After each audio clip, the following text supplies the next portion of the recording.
नमस्कार मित्रांनो, स्वागत आहे तुमचे आपल्या प्रकाश वेद या यूट्यूब चॅनलवर जर नवीन असाल मित्रांनो तर चॅनलला सबस्क्राईब करा, कारण अशाच प्रकारचे नवनवीन व्हिडिओज आम्ही दररोज या चॅनलवर घेऊन येत असतो.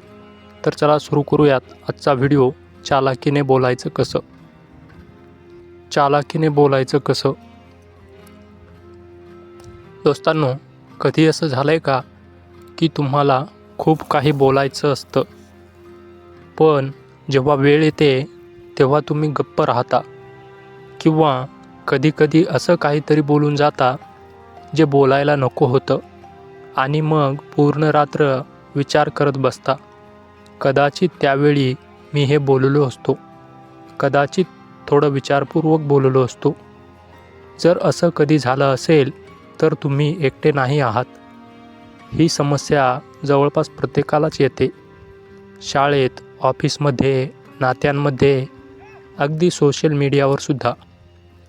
फरक एवढाच आहे की काही लोक बोलायची कला शिकतात आणि उरलेले लोक फक्त ऐकतच राहतात. पण आता नाही.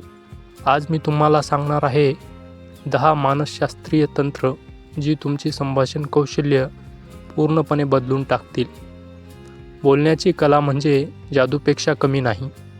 तुमचा आत्मविश्वास, तुमची किंमत आणि लोक तुम्हाला गंभीरपणे घेतात की नाही हे सगळं तुमच्या बोलण्याच्या पद्धतीवर ठरतं. आचार्य चाणक्य म्हणायचे, वाणी ही अशी शक्ती आहे जी नाती निर्माणही करू शकते आणि मोडूनही टाकू शकते. जो व्यक्ती वेळ, परिस्थिती आणि माणसाला ओळखून बोलायला शिकतो तो कोणतीही परिस्थिती आपल्या बाजूने वळवू शकतो. कारण या जगात सर्वात जास्त नुकसान त्यांचंच होतं जे खूप सरळ असतात, जे नाही म्हणू शकत नाहीत, जे सगळ्यांची मदत करत राहतात आणि स्वतःबद्दल कधीच विचार करत नाहीत. जसं जंगलात सगळ्यात आधी सरळ झाड तोडलं जातं, तसंच आयुष्यातही सरळ माणसं सगळ्यात आधी वापरली जातात. म्हणूनच चाणक्यांनी स्पष्ट सांगितलं होतं, सरळ झाड आणि सरळ माणूस दोघेही आधी कापले जातात. तंत्र क्रमांक 1. तुमच्या शब्दांना वजन द्या.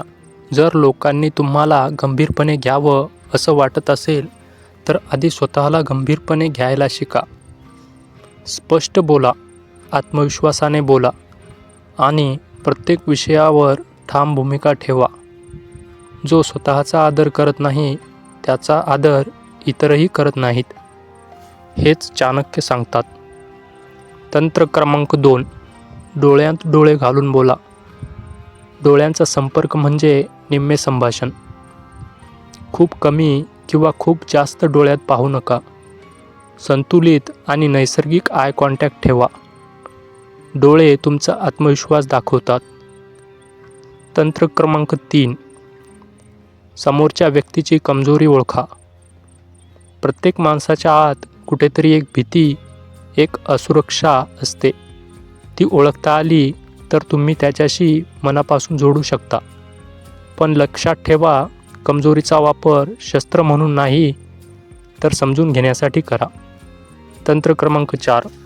ओरिजिनल राहा. नकली बनण्याचा प्रयत्न करू नका. तुमची स्वतःची आवाज, शैली आणि भाषा हीच तुमची खरी ओळख आहे. लोक अभिनयापेक्षा प्रामाणिकपणा पसंत करतात. तंत्र क्रमांक 5. योग्य वेळी गप्प राहायला शिका. प्रत्येक गोष्टीवर प्रतिक्रिया देणं गरजेचं नसतं. कधीकधी मौन हीच सर्वात मोठी शहाणपणाची खूण असते. तंत्र क्रमांक 6. योग्य जागी बोला, चुकीच्या जागी नाही. वेळ, जागा आणि व्यक्ती समजून घेऊनच बोला. सोशल मीडियावरूनही समोरच्या व्यक्तीचा इंटरेस्ट समजून घेता येतो. तंत्र क्रमांक 7. नाही म्हणायला शिका. सगळ्यांना खुश ठेवण्याचा प्रयत्न हा स्वतःशी केलेला सर्वात मोठा अन्याय असतो. स्वतःच्या सीमा ठरवा. तंत्र क्रमांक 8. कमी बोला पण परिणामकारक बोला. लांबलचक बोलणं म्हणजे बुद्धिमत्ता नाही. थोड्या शब्दांत खोल अर्थ सांगता आला तरच लोक लक्ष देतात. तंत्र क्रमांक 9. ऐकायला शिका. जो ऐकतो तोच शिकतो, आणि जो शिकतो तो योग्य वेळी योग्य निर्णय घेतो. तंत्र क्रमांक 10. समोरच्याची बॉडी लँग्वेज वाचा. चेहऱ्यावरील भाव, डोळे, हालचाली हे सगळं खूप काही सांगत असतं. त्यावरून आपली गोष्ट कधी पुढे न्यायची आणि कधी थांबवायची हे ठरवा. निष्कर्ष. मित्रांनो, चालाकीने बोलणं म्हणजे खोटेपणा नाही, तर योग्य शब्द, योग्य वेळ आणि योग्य भावना यांचा मेळ आहे. जर हा व्हिडिओ तुम्हाला उपयोगी वाटला असेल तर लाईक करा, शेअर करा आणि चाणक्य नीतीवर आधारित असेच व्हिडिओ पाहण्यासाठी चॅनल सबस्क्राईब करा.